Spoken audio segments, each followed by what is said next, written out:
Hello guys, आप लोगों के समक्ष एक और कहानी लेकर उपस्थित हुआ हूँ। एक व्यक्तित्व विकास की कक्षा में प्रोफेसर समय प्रबंधन पर अपना भाषण देने जा रहे थे। प्रोफेसर महोदय चाहते थे कि आज की क्लास में छात्रों को समय प्रबंधन इस तरह सिखाया जाए कि ये छात्र उसे जीवन भर याद रखें एवं इससे सबक ग्रहण करें। इसलिए उन्होंने उस दिन का प्रशिक्षण एक प्रयोग के प्रदर्शन से शुरू किया।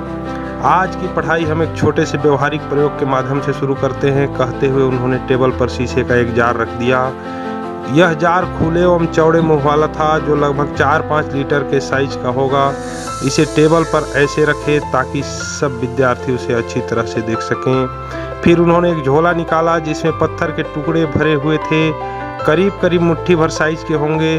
पत्थर के ये टुकड़े ऐसे थे जैसे अपने यहाँ मोटी गिट्टी होती है। उन्होंने वे पत्थर के टुकड़े सावधानी के साथ उस जार में भर दिए। जब उसमें और पत्थर नहीं आ सके तो उन्होंने क्लास के विद्यार्थियों से प्रश्न किया, क्या यह जार भर गया? हाँ, सबने जोरदार आवाज में उत्तर दिया। अच्छा, चलो देखते हैं, कहकर उन्होंने टेबल के नीचे से एक छोटी बाल्टी निकाली जिसमें बजरी छोटी गिट्टी भरी थी। उन्होंने बजरी उस जार में उड़ेली और जार को थोड़ा हिलाया। अब उन्होंने जार को बजरी से भर दिया। फिर वह थोड़ा मुस्कुराए और क्लास से पूछा, क्या जार भर गया? इस बार सब विद्यार्थी चुप रहे। वे समझ गए इसमें कोई चाल है प्रोफेसर की। एक विद्यार्थी धीरे से बोला, शायद नहीं। बहुत अच्छे, कहते हुए वह फिर टेबल के नीचे झुके और छोटी सी बाल्टी निकाली, उसमें रेत भरी थी। उन्होंने उस जार में रेत भरना शुरू किया। मिट्टी और बजरी, बड़े पत्थर और छोटे पत्थर के बीच में जो खाली स्थान था वह रेत से भर दिया। क्या यह जार भर गया? एक बार फिर उन्होंने वही प्रश्न पूछा। नहीं, पूरी क्लास जोर से चिल्ला पड़ी। अब उनको समझ में आ गया था कि क्या हो रहा है। बहुत खूब, कहकर प्रोफेसर ने पानी का जग उठाया और उस जार को पानी से पूरा भर दिया।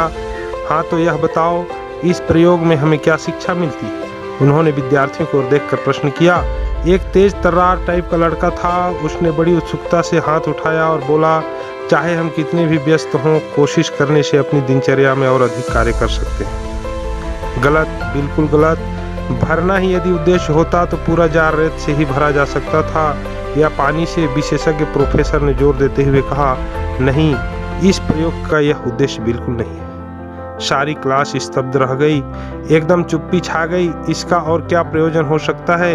1 मिनट तक प्रोफेसर चुप रहे, फिर वे मुस्कुराते हुए बोले, यह परीक्षण हमें एक बहुत बड़ी सच्चाई सिखाता है कि आप यदि बड़े पत्थर पहले नहीं डालोगे तो उन्हें कभी भी नहीं डाल पाओगे। रेत तो बाद में भी डाल सकते हैं, लेकिन यदि जार को रेत से पहले भर दिया तो उसमें बड़े पत्थर नहीं आ सकते, इसलिए बड़े पत्थर पहले ही डालने होते हैं। महत्वपूर्ण, उपयोगी एवं आवश्यक कार्य आपको पहले करने होंगे, वरना आप उन्हें बाद में भी कभी नहीं कर पाओगे। अतः बड़े पत्थर पहले डालने होते हैं, छोटे टुकड़े तो बाद में भी डाल सकते हैं। यदि आपने अपना समय अनावश्यक एवं अनुपयोगी कार्यों में लगा दिया तो आपके पास उपयोगी कार्यों के लिए कोई समय नहीं बच पाएगा। आपका आवश्यक कार्य किन्हीं अनावश्यक कार्यों की दया पर क्यों आश्रित रहे? हमें अपना जीवन के बड़े पत्थरों को पहचानना चाहिए। बड़े पत्थर हमारी प्राथमिकताएं हैं, ये हमारे लक्ष्य पर निर्भर करती हैं। बिना लक्ष्य के हम अपनी प्राथमिकताओं को निर्धारित नहीं कर सकते, इसलिए बिना लक्ष्य के कोई प्राप्ति नहीं हो सकती। सुनियोजित श्रम तभी हो सकता है जब आपका लक्ष्य सुनिश्चित होता है। आपकी सफलता लक्ष्य के साथ जुड़ी हुई है। जिसका लक्ष्य निश्चित होता है वही अपनी प्राथमिकताओं को जान सकता है। जो अपने बड़े पत्थर पहले डालता है उसके पास समय की कोई कमी नहीं रह जाती। धन्यवाद दोस्तों।